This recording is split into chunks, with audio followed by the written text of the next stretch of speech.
이제 엘리사가 하는 사역 가운데 이번 주간 동안에 하나님 우리에게 주실 말씀을 같이 한번 기억했으면 좋겠습니다. 같이 크게 있습니다. 시작. 예, 이번 주는 주해입니다.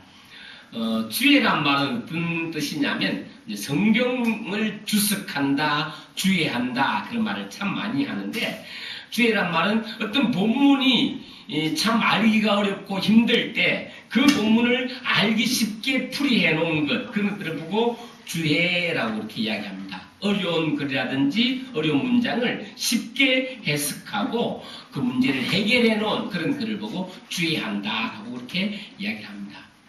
그래서 오늘 이 본문을 이렇게 이 말씀을 좀 이렇게 적용하면서 하나님께서는 우리에게 가끔씩 어려운 문제가 있고 힘든 일이 있을 것인데, 그런 힘든 일과 어려운 그런 일이 있을 때 그 문제를 누가 해결해 주실 것인가?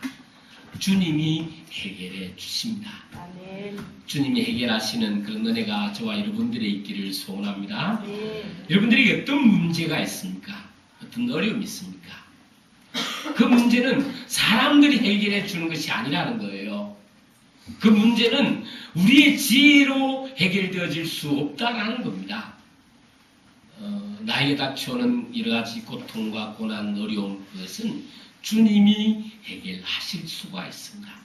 오늘도 나의 문제를 해결해 주시는 주님을 바라보는 은혜가 있기를 소원합니다. 오늘 이렇게 어려움을 가지고 있었던 한 여자가 등장합니다. 그 한 여자는 어떤 여자로 성경은 이야기하냐면 열왕기하 4장 1절에 보니까 이렇게 이야기합니다. 선지자의 제자들의 아내 중에 한 여인이 이렇게 이야기합니다. 이 말은 이제 엘리사의 제자들이 좀 여러 명이 있었겠죠. 그 제자들 중에 한 사람의 여인, 그 사람이 나오는데, 즉 그 사람은 제자의 아내였다라는 소리는 금방 알 수가 있습니다. 즉 그 제자의 아내가 이제 어느 날 이렇게 엘리사를 찾아옵니다. 찾아와서 이렇게 이야기합니다. 우리의 남편이 죽었다. 그런데 우리의 남편이 죽고 난 다음에 남편이 빚을 지고 있는 그 빚쟁이들이 와가지고 우리 빚을 갚으라고 독촉하고 있고, 그 다음에 그 빚 때문에 우리 두 명의 아이를 그냥 이렇게 노예로 잡아가려고 한다. 이렇게 하면서 이제 이 제자의 아내가 이렇게 엘리사에게 찾아옵니다. 찾아오면서 엘리사에게 뭐라 말하냐면, 오늘 본문을 참 보면 재미나는 게 몇 가지가 나오는데, 먼저 4장 1절에 보니까 엘리사에게 부르짖어라고 말합니다. 엘리사에게 부르짖어. 그 말은 무슨 말이에요? 당신 때문에 죽었다 이 말이죠. 당신 왜 이러냐 이거죠. 이걸 말하는 겁니다. 그러면서 뭐라 말하는, 이렇게 이야기합니다. 본문 참 재밌게 말하는데, 부르짖어 이르되 당신의 종이, 자기 남편인데 자기 남편을 보고 뭐라 말하냐면 당신의 종이었다. 그러면서 뒤에 말하니까 남편 죽었는데 당신의 종이 여호와를 경외하는 사람들 당신이 아는 바다. 이 짧은 구절에 당신이란 말이 3번이나 들어가요.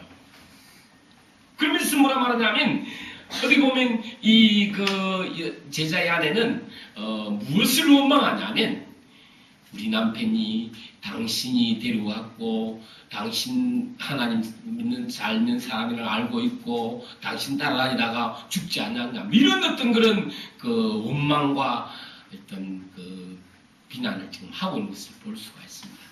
그래서 자기에게 당한 이 어려움이 엘리사에게 모든 책임 있는 것처럼 그런 식으로 막 이렇게 이야기를 하죠.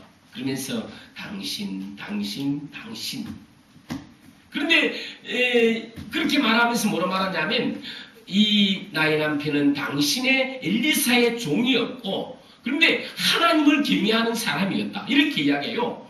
아니, 당신 종이었고, 그럼 하나님을 따라가는 사람이잖아요. 그리고 하나님을 믿는 사람이잖아요. 그런데 왜 죽어요? 이런 뜻이에요, 이게. 우리가 이럴 때가 참 많죠. 내가 하나님을 잘 섬긴다고, 주의 길을 걸어간다고, 새 소식판 열심히 하고 있는데, 왜 나에게 이런 어려움이 있습니까? 왜 나에게 말도 안 되는 이런 고통이 나에게 있습니까? 이런 부르짖음이 바로 이 제자의 아내의 부르짖음이었어요. 우리에게는 이런 데가 참 많습니다. 내가 하나님을 잘 섬긴다고 하는데 하나님을 믿으려고 이렇게 하고 있는데 그런데도 불구하고 나에게 왜 이런 고통과 왜 이런 어려움이 따라옵니까? 그렇게 할 때가 참 많은데 그럴 때도 그 문제를 주님이 해결해 주심을 믿으시기를 소원합니다. 주의입니다. 그럴 때도 주님이 해결하십니다. 우리는 당장 내 눈앞에 닥친 이 어려움 때문에 불평하기도 하기도 하고 원망하기도 하고 그렇게 하죠. 그러면서 주님의 손을 바라봐야 될 필요가 있습니다. 이 여자는 가부가 되어졌어요. 그런데 두 아이가 있었어요. 그런데 아마 자기가 가부가 되어진 그 문제는 그건 어떻게 보면 뭐 큰 문제가 아닐 수도 있었을 수도 있어요. 그런데 자기 아이들이 있기 때문에, 두 명의 아이들이 있기 때문에. 그런데 빚쟁이들이 찾아왔어요. 두 명의 아이를, 자기 아이를 이렇게 노예로 잡아가겠다고 합니다. 그것이 어떻게 보면 한이 되었을 수도 있습니다. 그것이 더 큰 문제, 더 어려운 문제가 될 수도 있었어요. 자기 아이들을 빼앗긴다는 것 때문에. 여러분 어때요? 여러분 남편 없어지는 것이 좋아요? 아들이 없어지는 게 좋아요? 무슨 아이가 뺏어가는 게 심각한 문제잖아요. 그죠? 그런 문제를 오늘 본문 이렇게 볼 수가 있습니다. 그런데 그때 그 일리사가 이제 그 제자의 아내에게 이렇게 이야기를 합니다. 뭐라고 말하냐면 이러면 이제 내 때문이 아니다. 뭐 막 그런 말을 해야 하는데 제일 먼저 하는 말이 이렇게 이야기합니다. 일리사가 그에게 이르되 내가 너를 위하여 어떻게 하랴. 그렇게 하면서 내 집에 있는 것이 뭐냐라고 말합니다. 내 집에 있는 게 뭐냐. 어떻게 보면 이 여자에게는 아무것도 없죠. 왜냐하면 빚 때문에 자기 아이들이 이렇게 잡혀가야 될 그 정도 되어지기 때문에 아마 집에는 아무것도 없을 수가 있어요. 그런데 이 엘리사는 그렇게 물어봅니다. 내 집에 있는 것이 무엇이냐? 그러면서 네가 할 수 있는 것, 지금 내가 감당할 수 있는 부분이 어떤 부분이냐라고 이렇게 물어보고 있는 것을 볼 수가 있습니다. 그러면서 이제 이 제자의 아내가 자기 집에 있는 것들을 한번 찾아보았겠죠. 과연 우리에게 있는 것은 무엇일까? 우리에게 있는 것은 무엇일까? 우리가 한번 이럴 때 한번 이런 생각을 한번 해봤으면 좋겠어요. 내가 참 어려움을 당하고 힘든 일 당하고 그렇게 할 때 하나님이 나에게 주신 것 무엇일까? 지금 내가 아무것도 없는데 아무것도 없어요? 그렇게 말하지 아니하고 하나님이 지금 나에게 주신 은혜가 무엇인가? 그런 것들을 찾아볼 수 있는 그런 사람이 되어졌으면 좋겠어요. 그러면 의외로 하나님이 나에게 주신 게 훨씬 더 많아요. 할렐루야. 하나님 훨씬 더 많단 말이에요. 이 여자에게도 뭐가 있었냐면 어찌됐든 적지만 기름 한 그릇이 있었잖아요. 기름 한 그릇이 있었는데 우리에게도 다 없어진 것 같지만 나한테는 아무것도 없다고 그렇게 말하지만 하나님이 나에게 준 것이 있고 하나님이 저와 여러분들이 주신 것이 있거든요. 그래서 하나님 나에게는 아무것도 없습니다. 그렇게 하지 말고요. 하나님 나에게 주신 것이 도대체 무엇이 있는가 그것을 찾아보면서 이제 이 여자가 자기 집에 있는 것들을 찾아보니까는 기름 한 그릇이 있다라는 거예요. 그래서 그 기름 한 그릇을 사용해서 하나님은 은혜를 베풀어 주세요. 기적을 베풀어 줘요.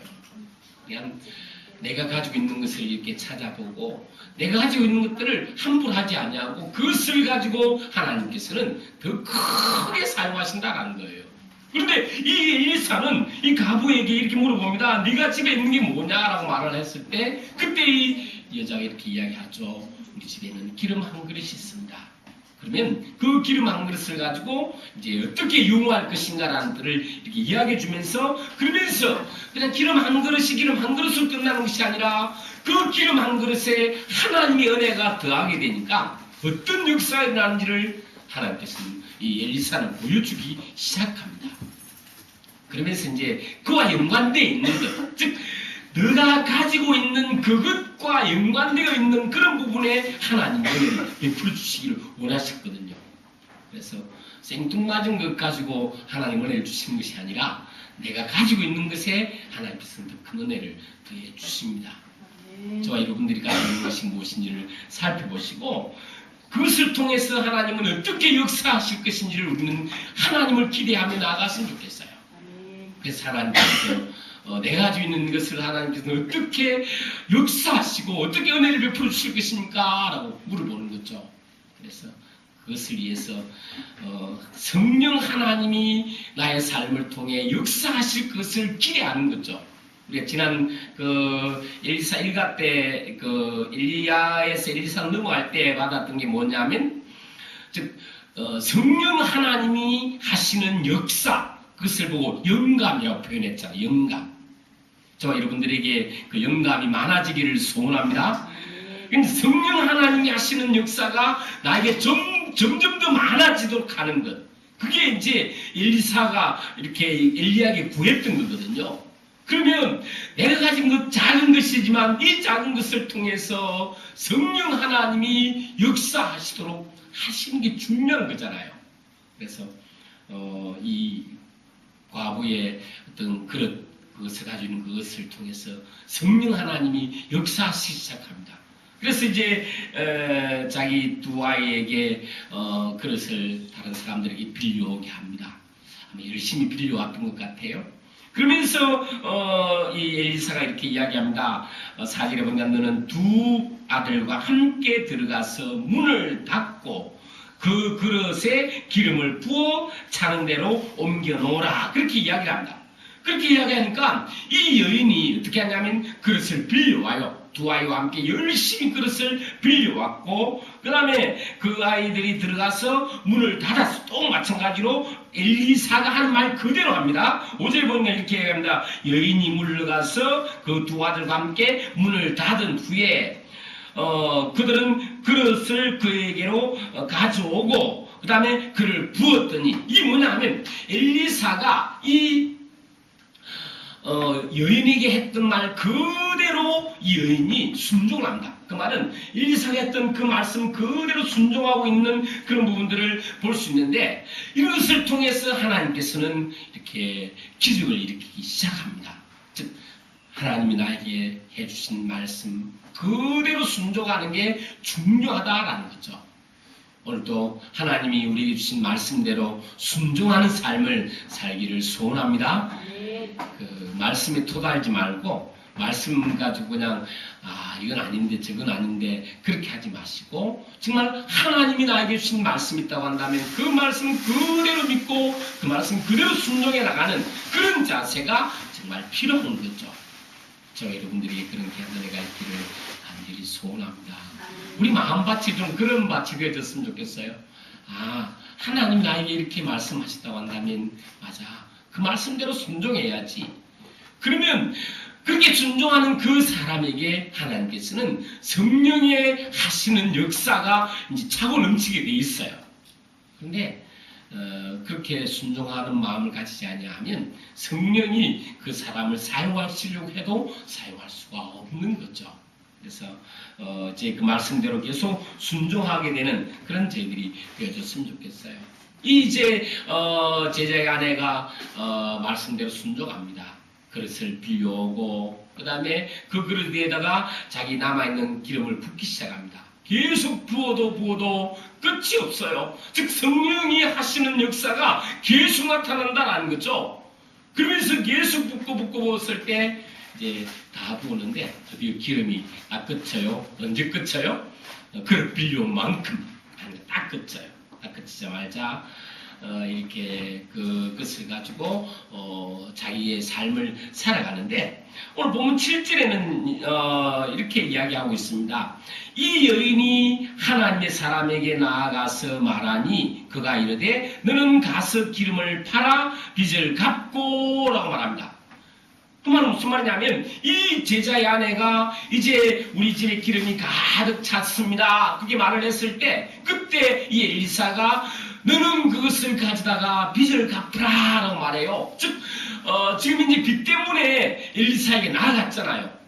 그러니까는 빚을 갚으라라고 말합니다. 그 말은 무슨 말이냐면 이제 너가 필요한 것들을 우리 주님이 채워줬다라는 거죠. 너가 필요한 것을 채워줘요. 하나님은 오늘 또 저와 여러분들이 필요한 것들을 채워주시는 분임을 믿으시기를 소원합니다. 뭐가 필요한가요? 틀림없이 채워주게 돼 있어요. 그게 하나님의 일이라고 한다면 반드시 채워주게 돼 있어요. 제가 이제 여러분도 아시다시피 그 중앙아프리카에 피그민을 위한 학교를 건립하고 있습니다. 경주지에 지금 우리 빚이 많습니다. 2억이 넘습니다. 돈이 없어요. 그런데 학교를 짓는다는 말은 이 말이 안 되는 소리잖아요. 그런데 나는 하나님 어떻게 나에게 그런 일을 시킵니까? 그런 생각을 해요. 그런데 참 놀라운 것은 하나님이 필요하다고 생각하면 틀림없이 하나님이 그 일을 이루어 나가요. 그런데 갑자기 그 학교를 짓는다고 하는 교회가 이렇게 중단하게 되어졌어요. 정말 난처하게 되어졌죠. 앞으로 나가지도 못하고 뒤로 물러가지도 못하는 그런 난처한 상황인데 그때마다 갑자기 어디서 전화가 와요. 생각지도 않았던 데가 전화가 와갖고 목사님 돈 500만 원 보냈습니다. 목사님 돈 1000만 원 보냈습니다. 그래 전화가 와요. 이게 이해가 안 되시잖아요. 그래 내가 보낸 줄 알아요? 그 학교 지으라고. 근데 나는 그래서 나는 이제 그렇게 말하고 있거든요. 하나님, 이게 하나님이 하시는 일이라고 한다면 내가 이 선교하는 것만큼은 내가 신경 안 씁니다. 하나님 하시려고 하면 하시고 말로 가면 마십시오. 배짱을 튕기고 저 일을 해요. 그냥 하나님이 딱 필요한 만큼 그때 딱 보내줘요. 내가 뭐 요청하는 것도 아니었고 이것 때문에 좀 이렇게 해달라고 부탁하는 것도 아니었는데 하나님이 필요하기 때문에 하나님이 그때마다 필요한 것들을 채워주셨어요. 오늘 저와 여러분들의 삶 속에 우리가 필요한 것들 하나님이 채워준다는 것을 잊지 마시면 좋겠습니다. 그런데 하나님께서는 지금 당장 눈앞에 있는 것, 그 필요를 채워주시는 분이거든요. 그래서 이렇게 이야기하잖아요. 너는 지금 가서 기름을 팔아 빚을 갚고, 자는 당장 빚에 문제가 있으니까 그 빚을 갚으라고 이야기했잖아요. 그런데 또 그 다음에 뭐라 말하냐면 이렇게 이야기합니다. 너와 네 두 아들이 남은 것으로 너와 네 두 아들이 생활하라 이렇게 말해요. 그 말은 무슨 말이에요? 지금 당장 빚을 갚았어요.